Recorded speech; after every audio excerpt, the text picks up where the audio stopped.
ఆస్తి కోసం పినతల్లి తనను హత్య చేయాలని చూస్తుందంటూ జగిత్యాలకు చెందిన ఒక యువతి పోలీసులను ఆశ్రయించింది. ఇటీవల తన తండ్రి మృతి చెందడంతో తనకు 13 లక్షలు, తన పినతల్లి అయిన జమునకు మరొక కొన్ని లక్షల ఇన్సూరెన్స్ డబ్బులు వచ్చినట్లు మానస తెలిపింది. అయితే ఆస్తి కోసం మాట్లాడుకుందామని పిలిచి జగిత్యాలలో తనపై దాడికి పాల్పడి హత్యాయత్నం చేసినట్లు మానస తన ఫిర్యాదులో పేర్కొన్నారు. ఈ మేరకు జగిత్యాల పోలీసులను ఆశ్రయించగా వైద్య పరీక్షల నిమిత్తం ప్రభుత్వ హాస్పిటల్కు వచ్చినట్లు యువతి తెలిపింది. తనకు పినతల్లి జమునతో ప్రాణహాని ఉందని న్యాయం చేయాలని మానస వేడుకుంటోంది. అన్నబిడ్డ చిన్నమ్మ అన్నబిడ్డ ఆస్తి కోసము ఆమె చంపాలని ప్లాన్ చేస్తుంది.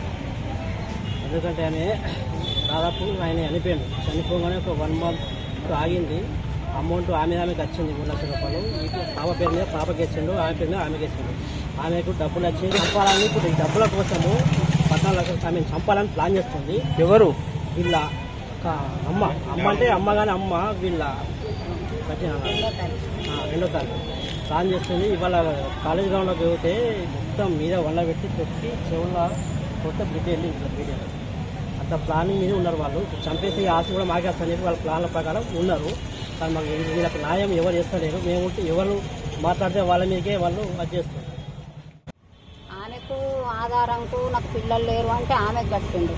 మా కోడలకు కడితే ఆమెకు 3,14,000 వచ్చింది. ఈమెకు 16 లక్షలు వచ్చినాయి. ఈమె పెళ్లికి ఈమె ఉంచుకున్నది, చదువుకునే పాపాయి.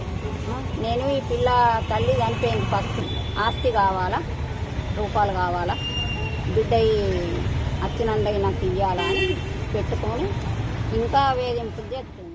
మా ఇల్లు టాకా స్ట్రీట్ జగిత్యాల ఇక్కడే. అయితే మా డాడీ రీసెంట్గా చనిపోయిండు. చనిపోక ముందు నాకును మా పిన్నికి ఎల్ఐసి పాలసీ వేసిండు. ఆమెకు 3 లక్షలు వచ్చినాయి, నాకు 16 లక్షలు వచ్చినాయి. 3 లక్షలు వచ్చిన తర్వాత ఆమె వెళ్ళిపోయింది డబ్బులు తీసుకొని. అయితే మధ్యలో పంచాయతీలు పెట్టించి ఒక 10 సార్లు పిలిపించింది. వెలుగటూరుకి వెళ్ళినాం, అక్కడ కూడా పిలిపించింది. అక్కడ ఒక 50 మందితోనే అటాక్ చేయించింది. మళ్ళీ ఈ రోజు కూడా పంచాయతీ ఉందని చెప్పి నన్ను హైదరాబాద్ నుంచి పిలిపిస్తే వచ్చిన. ఇక్కడ జగిత్యాల కాలేజ్ గ్రౌండ్లో అందరు కలిసి నన్ను కొట్టింది.